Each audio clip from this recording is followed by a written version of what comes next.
Erkaklar, hech qachon xotiningizni onangizga yomonlamang.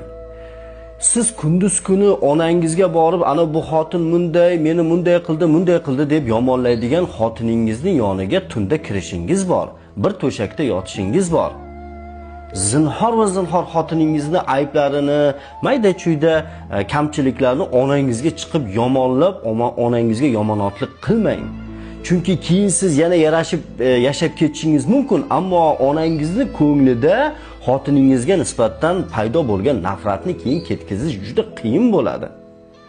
Aksincha, onangiz va xotiningizni ona va qiz bo'lib yashashiga, bir-biriga mehr-oqibat qo'yib yashashiga sababchi bo'ling, ko'prik vazifasini bajaring. Va aksincha, xotiningizga ham onangizni yomonlamang. Onam tushunmaydi, keksayib qolgan, qarib qolgan, tinch qo'ymaydi deb. Ikkisini ham oldida sizni bajarishingiz kerak va shart bo'lgan vazifalaringiz bor. Onangizni oldida o'g'il vazifalaringiz bor, xotiningizni oldida erlik vazifalaringiz bor. Va ikkisi ham sizni dunyo va oxiratda yaxshiliklarga erishishingizga sababchi